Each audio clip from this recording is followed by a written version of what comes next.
في عام 2002 انضم إلى آيسيس، وآيسيس هذه شركة شبيهة بالشركات الجامعية التي أسست في المملكة العربية السعودية، وكان آخرها شركة وادي مكة للتقنية، وشركة تعمل على نقل التقنية من جامعة أكسفورد إلى المجتمع. من الجدير بالذكر أيضاً أن ديفل يحمل الماجستير في إدارة الأعمال من كلية الإدارية من جامعة ووريك، وكان عضواً في مجلس الإدارة للعديد من شركات التقنية الناشئة. Please, David. Good morning, everyone. I'd like to thank the organizers for the opportunity to speak to you this morning. This is my first visit to the Kingdom of Saudi Arabia. I sincerely hope that following this visit, I will have many other opportunities to come here. As was mentioned in the introduction, I've been trying to create startup companies for Oxford and for other institutions and to commercialize science technologies for the past 15 to 20 years. And it's a very, very difficult and challenging activity. So what I wanted to do in this talk is point out some of the successes, some of the initiatives that we've had in Oxford and in other places I've worked over the years that have successfully contributed towards the creation of successful entrepreneurial ventures. Just a short slide of introduction to Oxford and ISIS. Oxford University is the oldest university in the English-speaking world, roughly about 800 years old.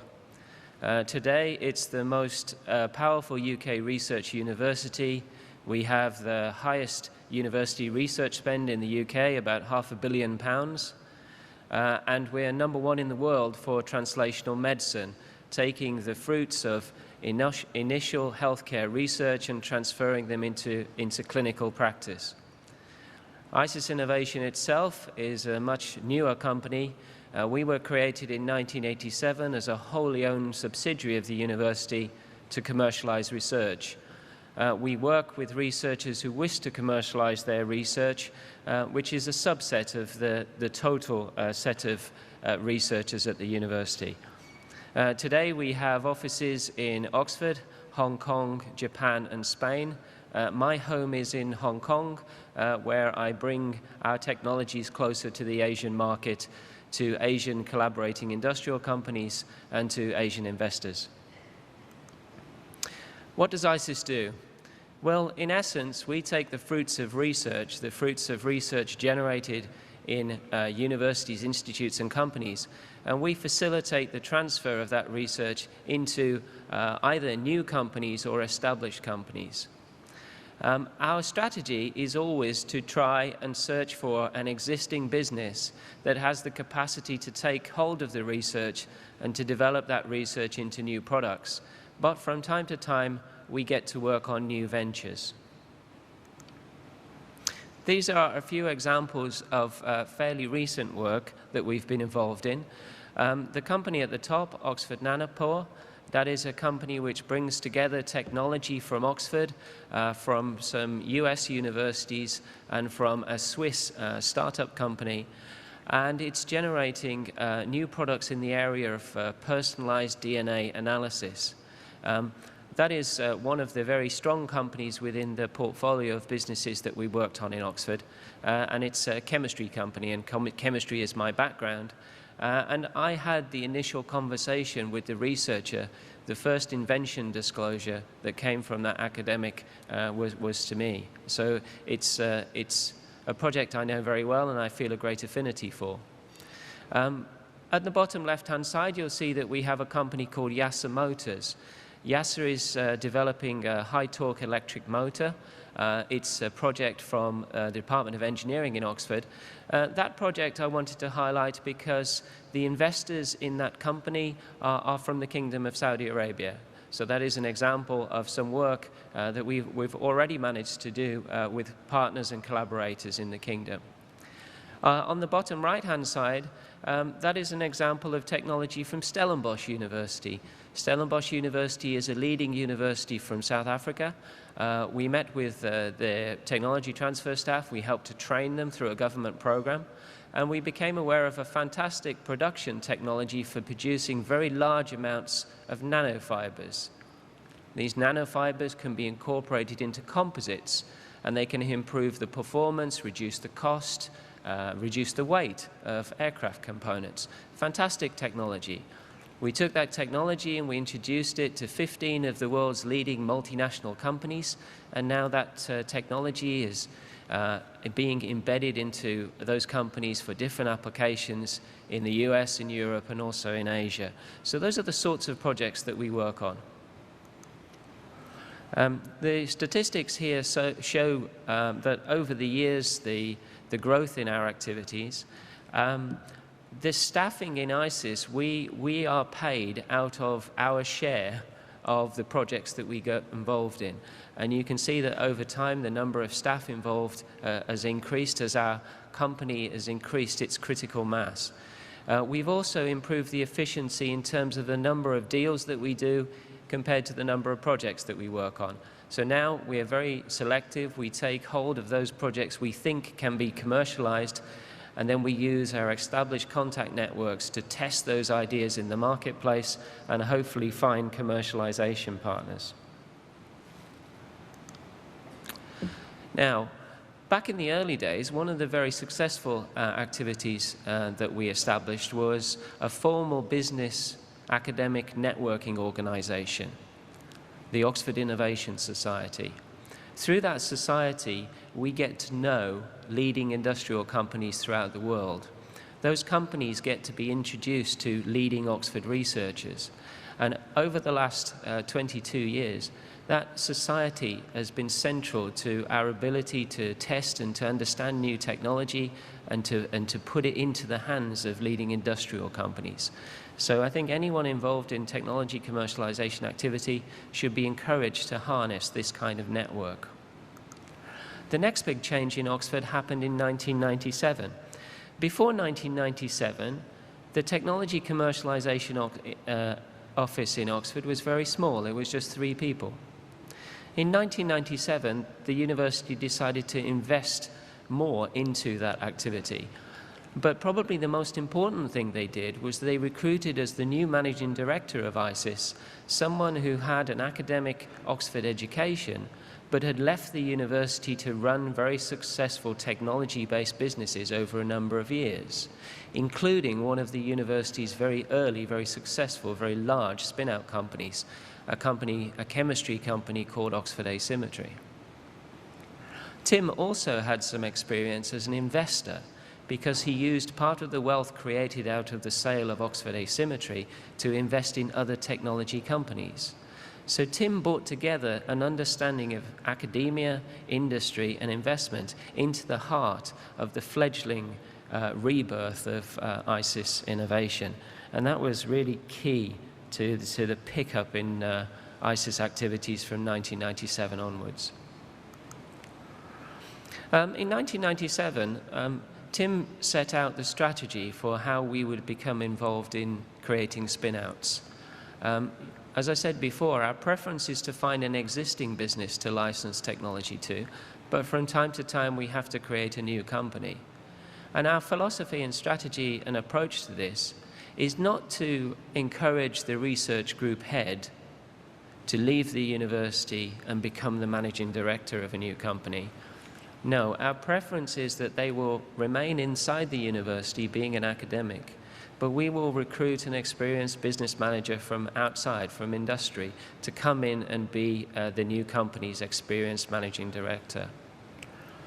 Typical in this model is that there is a senior scientist within the research group, maybe a postdoctoral student or a PhD student, who transfers into the new company and transfers the experience of having performed the research in the laboratory. They take the experience of the lab work into the company.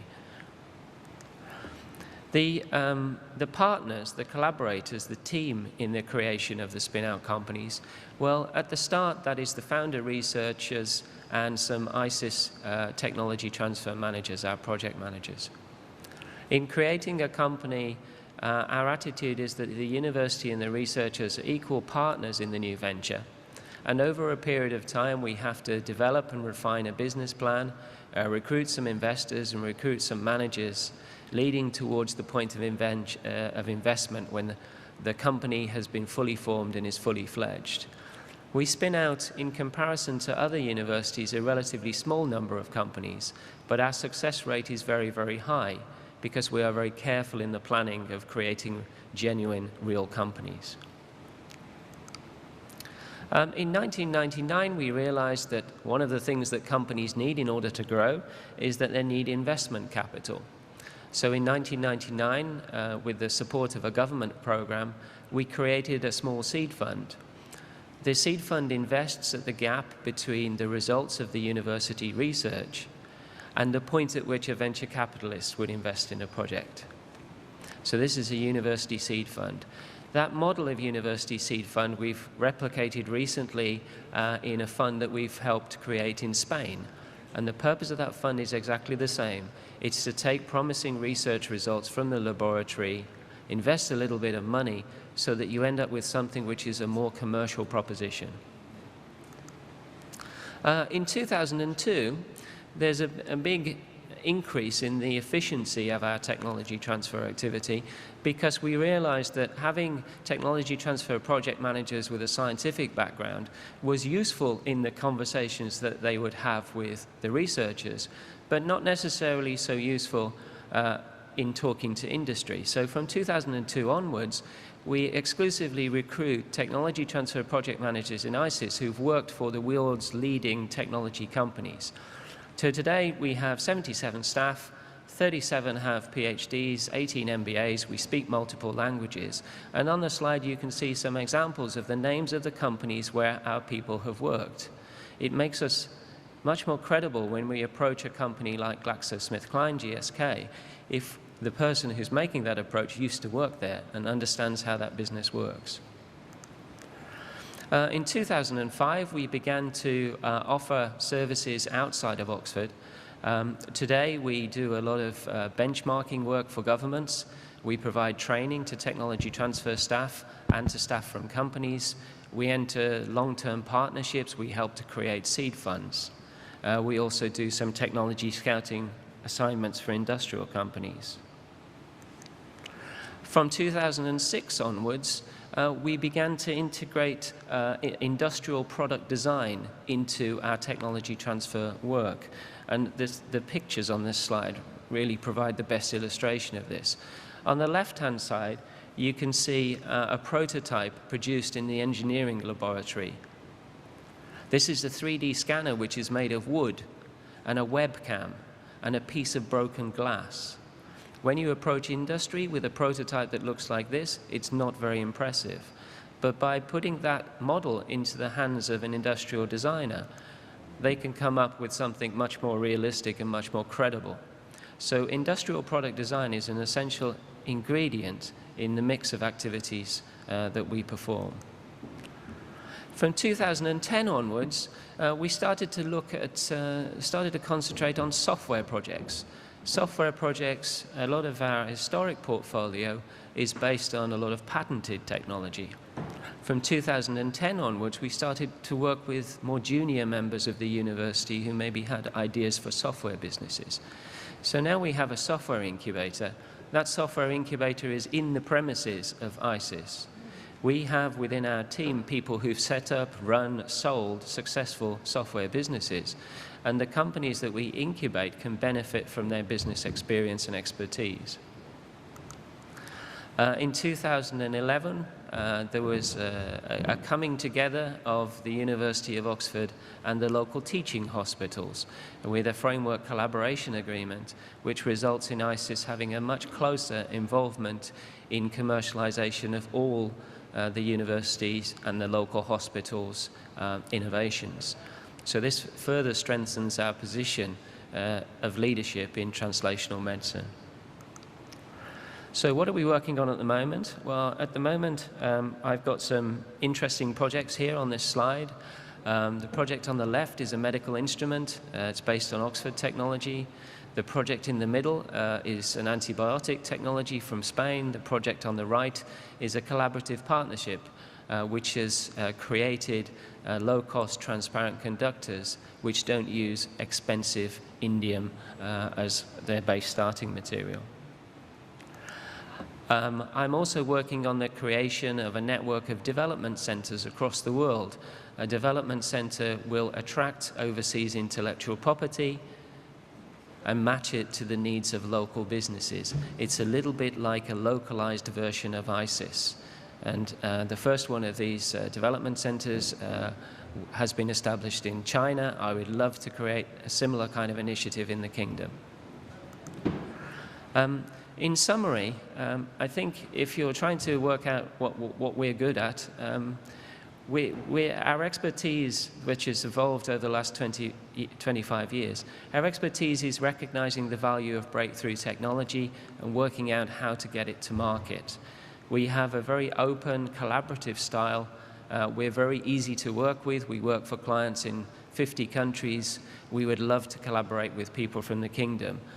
If you want to find out more about ISIS, then this is our website. I would be delighted to have conversations with you during the breaks if anyone is interested in our work. Thank you again for the invitation to speak. Thank you. شكرا دكتور ديفيد على هذه المشاركة لتحويل الناتج البحثي من جامعة أكسفورد إلى منتجات وشركات تخدم المجتمع وتنقل المعرفة من جامعة أكسفورد إلى المجتمع. ننتقل الآن إلى المتحدث الثالث دكتور باول جيلد من جامعة ووترلو في كندا. يعمل دكتور باول أستاذاً في قسم العلوم الإدارية في كلية الهندسة في جامعة ووترلو الكندية، ويدرس طلاب الدراسات العليا في مركز ووترلو ريادة الأعمال التقنية. وما بين 1990 و2001 ترأس كرسي البحث الصناعي لإدارة الابتكار التقني بدعم من مجلس العلوم الطبيعية والبحث الهندسي ومجلس أبحاث العلوم الاجتماعية والدراسات الإنسانية بدعم صناعي من بيل نورثرن والبنك الكندي للتجارة. وتنصب اهتماماته على الطرق الجديدة لنقل التقنية والابتكار المفتوح وذكاء التقنية والتخطيط والأساليب الجديدة لتقييم جدارة الأعمال ما بين المشاريع الريادية التي تعتمد على التقنية. بدأت مسيرته العلمية والعملية في الصناعة كمدير لمختبر ريادة التصميم، وذلك في شركة BNR، حيث عمل ما بين 1979 و 1990، وكان قبل ذلك قد حصل على البكالوريوس من جامعة ووترلو والماجستير من جامعة كارلتون والدكتوراه من جامعة أكسفورد ببريطانيا، حيث كانت كلها في علم النفس. تفضل please. And what a magnificent setting you have for this, and what an impressive assembly of people to encourage this dialogue. I'd like to spend some time with you making some comparisons between Waterloo and Mecca. We're very different in some ways, but in other ways we're really quite similar. At the heart of both of our communities is a very strong academic tradition, an intellectual center in both regions that have become an intellectual catalyst for innovation and entrepreneurship. This is, of course, through our advanced training of our students and the conduct of world-class research. You have a larger university here, both in terms of the comprehensive subjects that you teach. We are a smaller university. We are about 25,000 at the University of Waterloo. Our neighboring university, Wilfrid Laurier, is about